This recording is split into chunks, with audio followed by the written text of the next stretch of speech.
दुनिया में मौजूद 7 बर्र-ए-आज़मों में से 3 बर्र-ए-आज़म यानी एशिया, यूरोप और अफ्रीका दुनिया के कुल ज़मीनी रकबे का तकरीबन 57% बनते हैं, जबकि दुनिया की 86% आबादी भी इन्हीं 3 बर्र-ए-आज़मों में ही आबाद है। बहीरा-ए रूम इन तीनों बर्र-ए-आज़मों को आपस में मिलाता है और 22 ममालिक की सरहदें इस समंदर से मिलती हैं। बहीरा-ए रूम के शमाल में यूरोप, जनूब में अफ्रीका, जबकि मशरिक में एशिया वाक़या है। बर्र-ए-आज़म एशिया तो यूरोप और अफ्रीका दोनों के साथ ज़मीनी रास्ते से मुंसलिक है, लेकिन बर्र-ए-आज़म अफ्रीका और यूरोप की ज़मीनी सरहदें आपस में नहीं मिलती। बहीरा-ए रोम के मगरिब में वाक़या स्ट्रेट ऑफ जिब्राल्टर या आबनाए जिब्राल्टर इसे बहरे ओकियानूस से मिलाती है और यही वो मुकाम है जहां यूरोप और अफ्रीका एक दूसरे से समंदर के रास्ते करीब तर हो जाते हैं। स्ट्रेट ऑफ जिब्राल्टर के शमाल में यूरोप का मुल्क स्पेन, जबकि इसके जनूब में अफ्रीकी मुल्क मराकश वाक़या है। बल्कि एक मकाम पर तो स्पेन में वाक़या टेरिफा और मराकश का इलाका पॉइंट साइरस एक दूसरे से महज 14 किलोमीटर के फासले पर ही रह जाते हैं। लेकिन दोस्तों, ये बात यकीनन आपके लिए हैरत का बायस होगी कि इस जदीद दौर में जहां तामीरात और इंफ्रास्ट्रक्चर के बेशुमार शाहकार मौजूद हैं, वहां सिर्फ इस 14 किलोमीटर के समंदरी रास्ते पर कोई पुल या सुरंग आज तक तामीर क्यों नहीं की जा सकी। बरतानिया और फ्रांस को मिलाने वाली सुरंग, जिसको चैनल टनल कहा जाता है, उसकी लंबाई तो 50 किलोमीटर से भी ज़्यादा है, जिसमें से 37 किलोमीटर की सुरंग ज़ेरे समंदर भी वाक़या है। जबकि अगर हम पानी के ऊपर बनने वाले तामीराती स्ट्रक्चर्स की बात करें तो अमेरिका और चाइना समेत दुनिया के मुख्तलिफ ममालिक में समंदरों और दरियाओं के ऊपर मुतअद्दिद ऐसे पुल तामीर हो चुके हैं जिनकी लंबाई 25 किलोमीटर से भी ज़्यादा है। लेकिन यूरोप और अफ्रीका के दरमियान इस सिर्फ 14 किलोमीटर के फासले को तय करने के लिए आज भी किसी कश्ती या बहरी जहाज़ का इस्तेमाल ही करना पड़ता है। आज जब हम दूसरे सैयारों पर आबादकारी की मनसूबाबंदी तो कर रहे हैं, लेकिन क्या वजह है कि अफ्रीका और यूरोप को ज़मीनी रास्ते के ज़रिए मिलाने में अब तक इंसान नाकाम है? आज की इस दिलचस्प वीडियो में हम जानेंगे कि क्या इन दोनों बर्र-ए-आज़मों को ज़मीनी रास्ते से आपस में बनाने की ज़रूरत कभी महसूस भी की गई या नहीं। इनको मिलाने के लिए क्या आज तक कभी कोई प्लानिंग की गई, और अगर इस बारे में कोई प्लानिंग की भी गई तो उस पर आज तक अमल दरामद क्यों ना हो सका। आइए जानते हैं।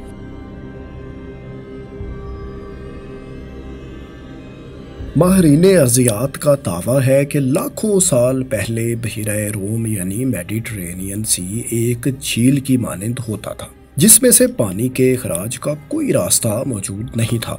ताहम टेक्टोनिक प्लेट्स और दीगर ज़मीनी नकलो हरकत के बायस बर्र-ए-आज़मों की हैयत बदल गई। पहले मशरिक की जानिब से ये पानी का ज़ख़ीरा छोटा होता चला गया, जिसके नतीजे में बहीरा असवद यानी ब्लैक सी और बहीरा कुज़वैन यानी कैस्पियन सी वजूद में आए। बाद में बहीरा रूम की तश्कील ज़मीन की तारीख़ के सबसे बड़े सैलाब के नतीजे में अमल में आई। ये सैलाब तकरीबन 53 लाख साल कबल समंदरी तह के बैठने से शुरू हुआ था, जिसकी वजह से बहरे ओकियानूस यानी अटलांटिक ओशियन के पानी ने यूरोप और अफ्रीका को मिलाने वाले पहाड़ी सिलसिले को दरमियान से काट दिया था। इसके नतीजे में एक आबनाए यूरोप और अफ्रीका के दरमियान पैदा हो गई, जो बहरे ओकियानूस और बहीरा रूम को आपस में मिलाती है। इस आबनाए को आज हम स्ट्रेट ऑफ जिब्राल्टर के नाम से जानते हैं। इसकी लंबाई तो तकरीबन 55 किलोमीटर है, लेकिन इसकी चौड़ाई मुख्तलिफ मकामात पर 14 से लेकर 44 किलोमीटर तक है। ये आबनाए दुनिया की मसरूफ़ तरीन आबी गुज़रगाहों में से है, जिससे रोज़ाना औसतन 300 बहरी जहाज़ अबूर करते हैं। इसके अलावा इस रास्ते पर बेशुमार छोटी कश्तियाँ और फेरीज़ भी यूरोप और अफ्रीका के दरमियान तजारत और सियाहत की गर्ज से सफ़र करती नज़र आती हैं। अगर हम अफ्रीका और यूरोप दोनों बर्र-ए-आज़मों का मुआवजा करें तो इस वक्त बैनुल-अक़वामी तजारत का 25% शेयर यूरोप के पास है, जबकि दूसरी जानिब अफ्रीका अपनी 1.3 अरब से ज़ायद आबादी के साथ आलमी मंडी में एक बड़ा खरीदार है। अगर स्पेन और मराकश के दरमियान स्ट्रेट ऑफ जिब्राल्टर पर कोई ज़मीनी लिंक या रास्ता कायम हो जाता है तो ये इन दोनों ममालिक समेत दोनों बर्र-ए-आज़मों के माबैन तजारत और सियाहत को फ़रोग़ देने में इंतहाई मौसर साबित होगा। इस मंसूबे की अहमियत के पेश नज़र पिछली 2 सदियों में इस तनाजुर में मुख्तलिफ प्रोजेक्ट्स की मनसूबाबंदी की जा चुकी है। मिसाल के तौर पर 1930 की दहाई में स्पेन की जानिब से ज़ेरे समंदर टनल बनाने का एक मनसूबा पेश किया गया था। इसी तरह एक काबिल ज़िक्र डिज़ाइन 1996 में एक चीनी नज़ाद अमेरिकन इंजीनियर की जानिब से भी पेश किया गया। ये एक 14 किलोमीटर तवील पुल का डिज़ाइन था, जिसमें 2 टावर्स या पिलर्स के दरमियान का फासला 5 किलोमीटर तजवीज़ किया गया था।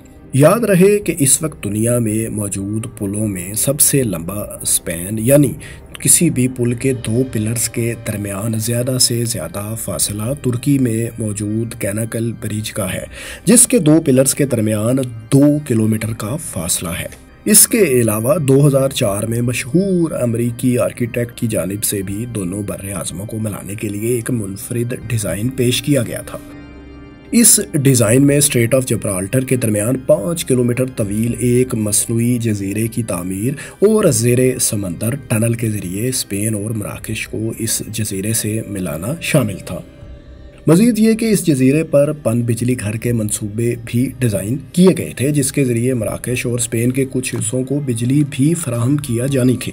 इस प्रोजेक्ट का कुल तखमीना तकरीबन 10 अरब डॉलर लगाया गया था और ये भी समझा जा रहा था कि ये प्रोजेक्ट मुकम्मल होते ही दुनिया का एक बड़ा सियाहती मकाम भी बन जाएगा। लेकिन दोस्तों, इन दोनों बर्र-ए-आज़मों को मिलाने के लिए बनाए गए मुतअद्दिद मंसूबे कागजात की हद तक ही रहे, लेकिन अमली तौर पर इन पर कभी भी अमल दरामद ना हो सका। आइए जानते हैं कि आखिर वो क्या वजूहात हैं जिनके बायस समंदर के इस मुख्तसर हिस्से पर आज तक कोई पुल या सुरंग तामीर नहीं की जा सकी। दोस्तों, स्ट्रेट ऑफ जिब्राल्टर पर पुल बनाने में सबसे बड़ी रुकावट इस मकाम पर समंदर की गहराई है। बिलाशुबा इस आबनाए की चौड़ाई तो बहुत कम है, लेकिन इसकी गहराई ज़्यादा है। जिस हिस्से पर यूरोप और अफ्रीका के दरमियान फासला सबसे कम यानी महज 14 किलोमीटर है, वहाँ पर समंदर की गहराई 3000 फीट से भी ज़ायद है। जबकि अगर हम दुनिया में मौजूद दीगर ऊंचे पुलों की बात करें तो तामीराती स्ट्रक्चर के एतबार से इस वक्त फ्रांस में मौजूद दुनिया के सबसे ऊंचे पुल पर तामीर किए गए पिलर्स की ऊंचाई महज 1125 फीट ही है। इसी तरह तुर्की के कैनाकल ब्रिज के पिलर्स भी तकरीबन 1000 फीट ही ऊंचे हैं, मगर इन पिलर्स का ज़्यादातर हिस्सा समंदर की सतह से ऊपर है और पानी के अंदर अपनी गहराई इनकी महज चंद 100 फीट ही है। लिहाजा स्ट्रेट ऑफ जिब्राल्टर पर पुल की तामीर के लिए इतनी गहराई में जाकर पिलर्स की तामीर करना एक मुश्किल तरीन टास्क होगा। यकीनन पानी की गहराई के मसले को हल करने के लिए पुल बनाने की जगह को तब्दील भी किया जा सकता है। स्ट्रेट ऑफ जिब्राल्टर में अगर मज़ीद मगरिब की जानिब जाएं तो पानी की गहराई 1000 फीट तक रह जाती है। ताहम इस जगह पर दोनों बर्र-ए-आज़म के दरमियान फासला बढ़कर 23 किलोमीटर हो जाता है।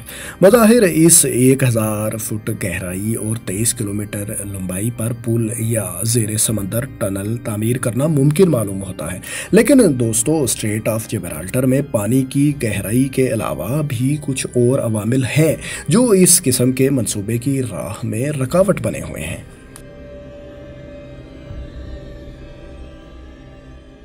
इस आबनाए पर पुल या टनल की तामीर में दूसरी बड़ी रुकावट है पानी का बहाव। यहाँ पर पानी का बहाव मल्टी डायरेक्शनल है, यानी यहाँ पानी किसी एक मखसूस सिमत में नहीं बहता, बल्कि मुख्तलिफ मकामात पर इसका बहाव भी अलग अलग सिमतों में होता है। यूरोप के साहिलों के करीब पानी का बहाव मगरिब से मशरिक की जानिब है, जबकि अफ्रीका के करीब पहुँच कर पानी का ये बहाव मशरिक से मगरिब की जानिब हो जाता है। यही वजह है कि यहाँ पर किसी रवायती डिज़ाइन के साथ इतना बड़ा स्ट्रक्चर बनाना बाज़ माहिरीन के मुताबिक तकरीबन नामुमकिन है। मज़ीद ये कि इस पानी के बहाव के साथ साथ यहाँ पर मौजूद भारी समंदरी ट्रैफिक के बायस किसी भी पुल की तामीर में इसके स्ट्रक्चर की मजबूती और ऊंचाई को यकीनी बनाना भी इंतहाई ज़रूरी है। यानी पुल का डिज़ाइन इस तरह का होना चाहिए कि वो समंदरी ट्रैफिक के लिए भी रुकावट का बायस न बने और किसी मुमकिन हादसे की सूरत में पुल के ऊपर मौजूद ट्रैफिक को भी कम से कम नुकसान पहुंचे। दोस्तों, अगर हम समंदर की तह में टनल बनाने की बात करें तो नॉर्वे में मौजूद दुनिया की सबसे गहरी ज़ेरे ज़मीन समंदरी टनल रायफास टनल की ज़्यादा से ज़्यादा गहराई भी 1000 फीट के लगभग ही है। अगरचे स्ट्रेट ऑफ जिब्राल्टर में टनल बनाने के लिए निस्बतन कम गहराई वाले समंदरी हिस्से का इंतखाब भी किया जा सकता है, लेकिन यहाँ टनल बनाने में समंदर की गहराई के अलावा एक बड़ी रुकावट इसकी तह में मौजूद सख्त चट्टानें भी हैं। इस हवाले से की गई रिसर्च से ये बात वाज़ेह होती है कि मौजूदा टेक्नोलॉजी की मदद से इस समंदर की तह में टनल बनाने के लिए खुदाई करना तकरीबन नामुमकिन है। यकीनन आप सोच रहे होंगे कि टनल की तामीर के लिए समंदर की तह में जाकर खुदाई करना क्यों ज़रूरी है। टनल के लिए ट्यूब स्ट्रक्चर पानी के बाहर तैयार करके इसे बाद में समंदर की तह में भी तो रखा जा सकता है ताकि खुदाई कम से कम करनी पड़े। इस तरह की टनल्स को इमर्स्ड ट्यूब टनल्स कहा जाता है। मिसाल के तौर पर मारमरे टनल तुर्की में मौजूद 13.5 किलोमीटर तवील इमर्स्ड ट्यूब रेलवे टनल है। लेकिन दोस्तों, इसके लिए भी समंदर की तह को साफ करके एक हमवार सतह कायम करना ज़रूरी होता है ताकि इस पर ट्यूब स्ट्रक्चर को बिछाया जा सके और स्ट्रेट ऑफ जिब्राल्टर में इन मजबूत चट्टानों की मौजूदगी के बायस ये काम भी कोई आसान नहीं। दोस्तों, यहाँ एक और वजह भी है जो स्ट्रेट ऑफ जिब्राल्टर पर किसी मेगा स्ट्रक्चर को बनाने में एक बड़ी रुकावट है। अहम बात यह है कि यहाँ पर बनने वाला कोई भी पुल या टनल ज़लज़ले की फॉल्ट लाइन पर वाक़या होगा। इस फॉल्ट लाइन को एज़िरोस जिब्राल्टर फॉल्ट कहा जाता है, जिसका मरकज़ स्ट्रेट ऑफ जिब्राल्टर में वाक़या है। ये फॉल्ट लाइन इस वक्त भी फ़ाल है और माजी में भी इस रीजन में मुतअद्दिद ज़लज़ले और सुनामी आ चुके हैं। 1969 में 7.8 शिद्दत के ज़लज़ले ने स्पेन और मराकेश की ज़मीन को हिला कर रख दिया था, जबकि इसके बाद भी 6 से ज़ायद शिद्दत के मुतअद्दिद ज़लज़ले इस रीजन में आ चुके हैं। लिहाजा कोई भी शदीद नौइयत का ज़लज़ला या सुनामी यहाँ पर मौजूद पुल या टनल को नुकसान पहुंचा सकता है। इस तनाजुर में ये तमाम इलाका एक हाई रिस्क जोन कहलाता है। ये तमाम तकनीकी मसाइल ही स्ट्रेट ऑफ जिब्राल्टर पर यूरोप और अफ्रीका को मिलाने की राह में रुकावट हैं। इसके अलावा बाज़ यूरोपियन एक्सपर्ट्स का यह भी मानना है कि स्पेन और मराकेश के दरमियान पुल बनने से अफ्रीका और मशरिक़ वस्ता से यूरोप जाने वाले पनाह गज़ीनों की तादाद में भी इजाफा हो सकता है। यानी यूरोप और अफ्रीका के दरमियान बराह रास्त ज़मीनी रास्ते के बायस गैर कानूनी तारकीन वतन की तादाद बढ़ जाएगी, जो यूरोप की सिक्योरिटी के लिए एक मसला बन सकता है। शायद यही वजह है कि बहुत से यूरोपी ममालिक इस मंसूबे के लिए सरमायाकारी करने से गुरेज़ा हैं।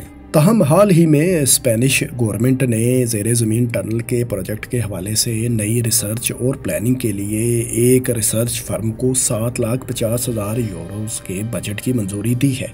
इब्तदाई फिजिबिलिटी स्टडी के मुताबिक ये टनल 38 किलोमीटर लंबी होगी, जिसमें से 27 किलोमीटर ज़ेरे समंदर होगी। टनल बनने के बाद इस रास्ते से सालाना कमोबेश 1 करोड़ 20 लाख अफराद की नकलो हमल मुतवक्के है।